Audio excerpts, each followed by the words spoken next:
Now everybody's been totally to some people who really doesn't know that the event that is unfolding with China today is not just something that is happening today. This is a long boiling water, or you could call it a long smoking water that is currently boiling.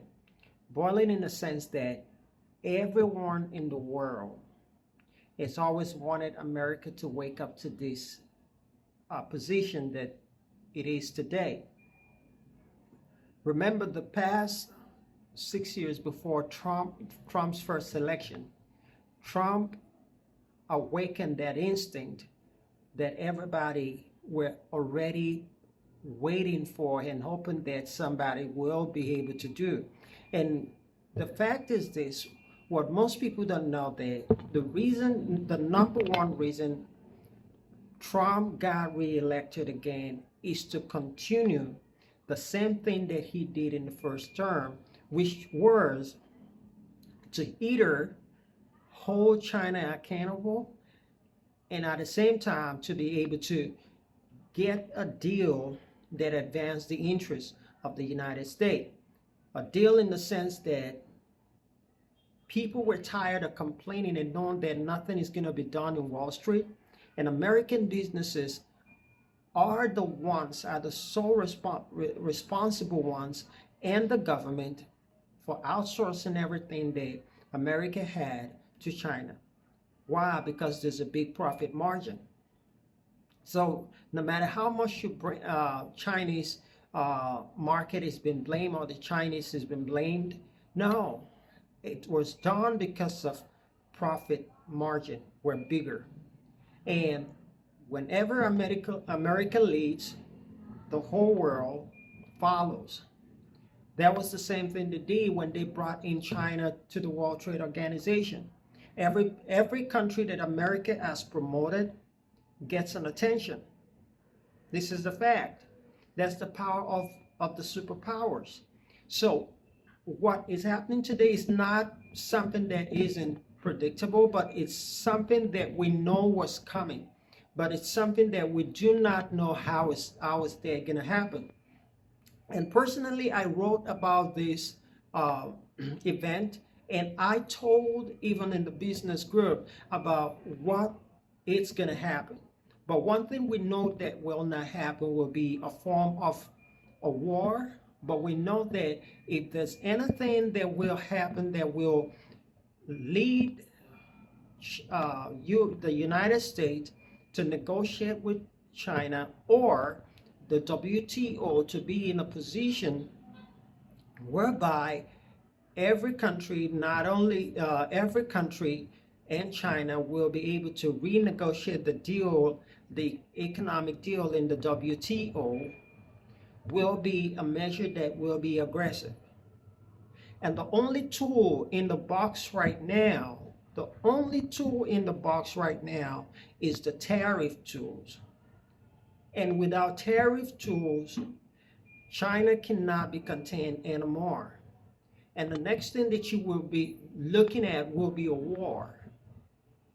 The only way China can be contained right now is the tariff tool. And that's the tool that's currently being used. But the tools, which is what we are worried about, is that it's over leveraged. Over leveraged in the sense that the strategy behind using the tariff was to be able to unite the world together, then the tariff will be used. But the tariff now is used against the world altogether, whereby puts the American in the bad position that eventually will hurt the American economy and hurt American interests in the world. Remember, America was the one who made China and invested in the economy and gave them a leverage in the U.S. market compared to every country.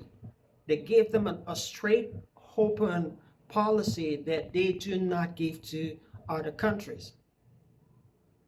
So when you look at what has happened, is that today I already wrote in my piece on my LinkedIn article that China will not negotiate. And you're going to see that. China will not negotiate.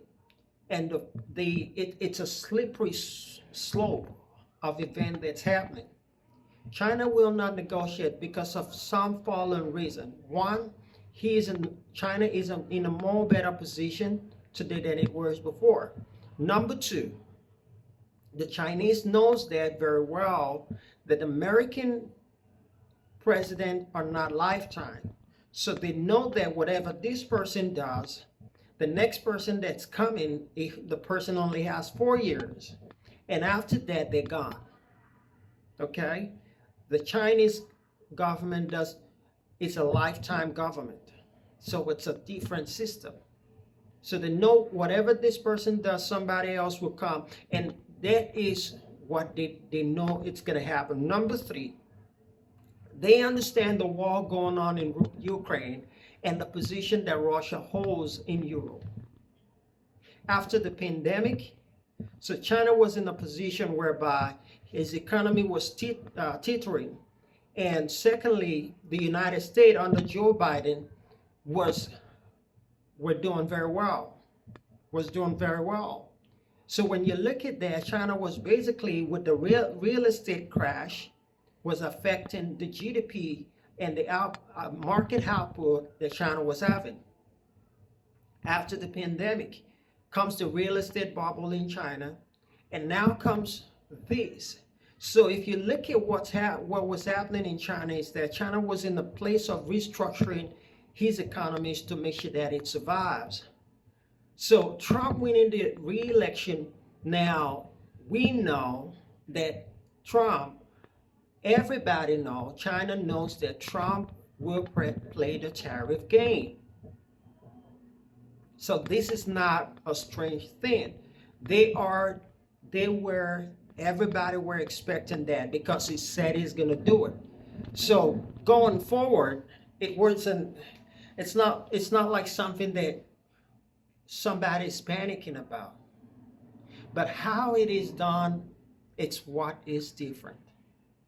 So that is number three. So China is recovering from the real estate bubble, which was almost 25% of their GDP, and retail and manufacturing and export carries more of their GDP. Now, when that industry now is tariffed after the real estate, China economy is going to fall. It's going to be a bad market, a bad day for China. So because of that, the China government has to fight.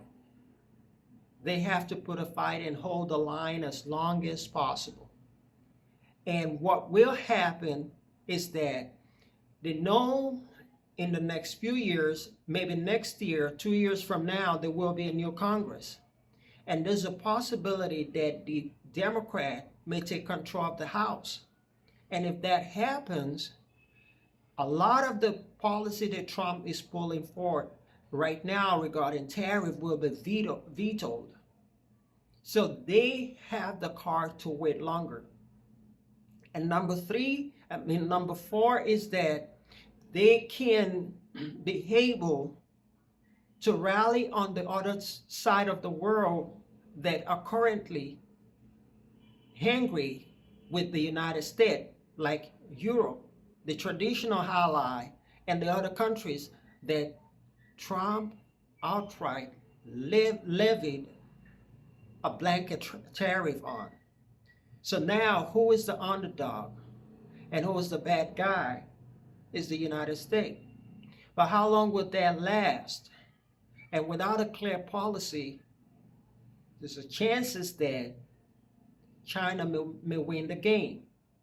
So I do believe that the policymakers in the United States are working day and night to try to find a common ground to which they can negotiate or to which they can get things done going forward. So it becomes beneficial for everyone.